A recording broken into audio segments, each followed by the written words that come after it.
शासनाने रानभाज्यांचे महत्त्व प्रसारित करण्यासाठी व विपणन साखळी निर्माण करण्यासाठी जागतिक आदिवासी दिनाचे औचित्य साधून दिनांक 9 ऑगस्ट ते 15 ऑगस्ट पर्यंत रानभाज्या महोत्सव म्हणून साजरा करण्याचा निर्णय घेतल्याने बुधवार दिनांक 11 ऑगस्ट रोजी सिन्नर येथील प्रशासकीय इमारतीत शेतकऱ्यांसाठी रानभाज्या महोत्सवाचे आयोजन करण्यात आले। या महोत्सवाचे उद्घाटन पंचायत समितीच्या सभापती रोहिणी कांगणे व तहसीलदार राहुल कोताडे यांच्या उपस्थितीत संपन्न करण्यात आले। सदरील महोत्सवाचे उद्घाटन पंचायत समिती सभापती रोहिणी कांगणे यांच्या हस्ते फीत कापून करण्यात आले। तहसीलदार राहुल कोताडे यांच्या उपस्थितीत तालुक्यातील शेतकऱ्यांसाठी रानभाज्या महोत्सवाची सुरुवात करण्यात आली। या ठिकाणी रानभाज्या, फळभाज्या यांचे वैशिष्ट्ये, गुणधर्म व आरोग्यासाठी उपयोग, संवर्धन पद्धती, भाजीची पाककृती याचे प्रदर्शन आयोजित करण्यात आले आहे। रानभाज्या, फळभाज्या यांची लागवड तंत्रज्ञानाबाबत या महोत्सवात मार्गदर्शन करण्यात येत आहे। याचा जास्तीत जास्त शेतकरी वर्गाने लाभ घेण्याचे आवाहन यावेळी करण्यात आले। मानवी आरोग्यामध्ये सकस अन्नाचे अनन्यसाधारण असे महत्त्व आहे। सकस अन्नामध्ये विविध भाज्यांचा समावेश असतो।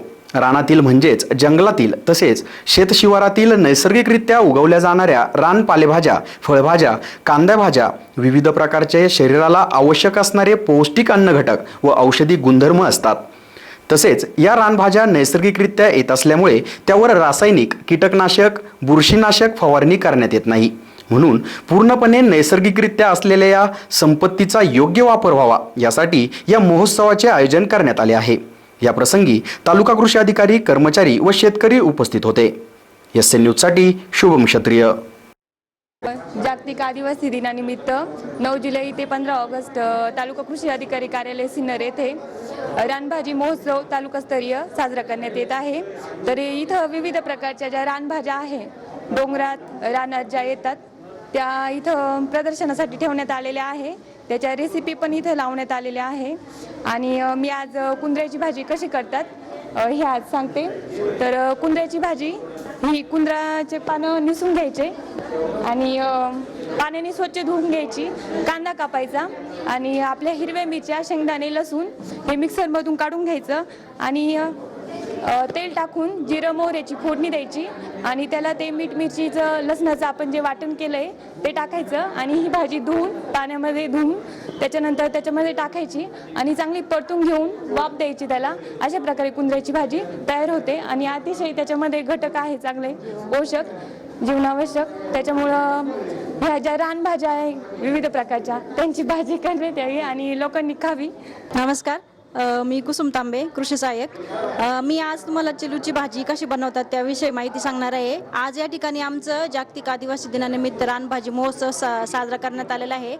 या ठिकाणी अनेक प्रकारच्या रानभाज्या या ठिकाणी आम्ही ठेवलेल्या आहेत। या रानभाज्या, प्रत्येक रानभाजीमध्ये वेगवेगळ्या प्रकारचे गुणधर्म आहेत। काही रानभाज्या विविध आजारावरती पण उपयोगी आहेत। तर यामध्ये चिलूची भाजी जी आहे तिचं मी कशी बनवायची रेसिपी सांगत आहे। तर सर्वप्रथम मी भाजी घेतल्यानंतर ती बारीक चिरून घ्यायची आहे आणि उकडून घ्यायची आहे। याच्यामध्ये थोडी आंबाडीची भाजी जर मिक्स केली तर त्याची छान टेस्ट येते। उकडून घेतल्यानंतर थोडंसं डाळीचं पीठ टाकून नंतर हिरव्या मिरच्या, थोडेसे शेंगदाणे वगैरे, लसूण सगळं बारीक करून त्याच्यामध्ये घोटून घ्यायचं आहे आणि त्याला जिरे आणि मोहरीची मस्त फोडणी देऊन ती भाजी थोडीशी पातळ करायची आहे। तर ही भाजी खूप पौष्टिक आहे। हिच्यामध्ये खूप प्रकारचे जीवनसत्व आहेत आणि आरोग्यासाठी पण ही चांगली आहे। शिंदे, राहणार सोनारी, तालुका सिन्नर, जिल्हा नाशिक। आम्ही आमचा सेंद्रिय शेती उत्पादक गट आहे का लोकांना आमची अपेक्षा आहे का विषमुक्त अन्न घालावा। त्याच्यामुळंच या शहरी रानभाज्या, खेड्यातल्या रानभाज्या शहरात आलेल्या आहे। आज शहरातलीच लोकसंख्या पाहिली तर आजारीचं प्रमाण जास्त आहे, खेड्यातलं कमी आहे। याचं कारण फक्त रानभाज्या। आपल्याला फांदीची भाजी माहिती आहे, माकड ते शिंदाळ माकड माहिती आहे किंवा रानभाज्या सगळ्याच, कुळूची भाजी आहे। आपल्याला अजून बरेच अशा कंदमुळे आहे का, ते कंदमुळे खाल्ल्यानंतर आपल्या शरीराला जे आजार आहे ते निघून जातात। ह्या भाजीचं याचं नाव आहे शिंदाळ माकड म्हणतात त्याला।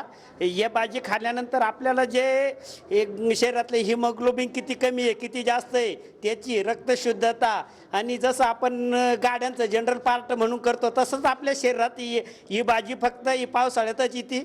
ही खाल्ल्यानंतर पूर्ण शरीर आपलं ते होणार, पूर्ण म्हणजे काय जे आजार असतील, जे हिमोग्लोबिन कमी आहे, रक्तपुरवठा कमी आहे, दुसरा काही आजार असेल तर तो निघून जाईल। अशा फक्त या पाणी पडल्यानंतरच भाजी येतात. काही भाज्या अशा आहे का पाणी पडल्यानंतर त्या ठराविक आणि ही भाजी आहे, ही फांदीची भाजी आहे. या फांदीच्या भाजीला आपल्याला मुतखडा आजार किंवा याचे मुटके बनवून खातात. बाजरीच्या भाकरीवानी, कोथिंबीरच्या भाकरीवानी भाकरी पण करून खातात. याने आपल्याला शरीरात रक्तपुरवठा चांगला होतो आणि हिमोग्लोबिन पण जास्त होतं.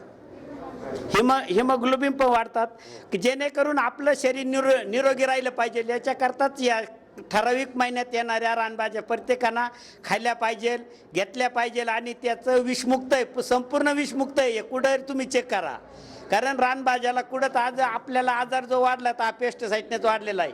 रानभाजीला कुठलीच पेस्टिसाईड नाही, तेव्हा खायला काहीच अडचण नाही. जेणेकरून आपण निरोगी राहिलं पाहिजे, ज्यादा घेतल्या पाहिजे, ज्यादा खाल्ल्या पाहिजे. कारण विषमुक्त आपण सगळेच म्हणतो विषमुक्त हिड एकही विष मारलेलं नाही. जर तुम्ही आज राष्ट्राची संपत्ती मुलं आहे, मुलांनाच जर विष पाजित असेल तुम्ही तर काय उपयोग आहे. रानभाज्याच खायला घालाय पाहिजे, जेणेकरून आदिवासी पट्टा, खेड्यापाड्यातल्या पट्टा एवढा पुढे येईल.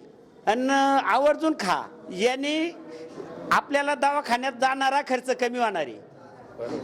पहिला मुद्दा हा आहे का या भाज्या महाग आहे, लोक म्हणते महाग आहे. महागीचा विषय सोडा, पण डॉक्टरनी एक इंजेक्शन मारलं तर तुम्हाला 100 रुपये द्यावा लागतात.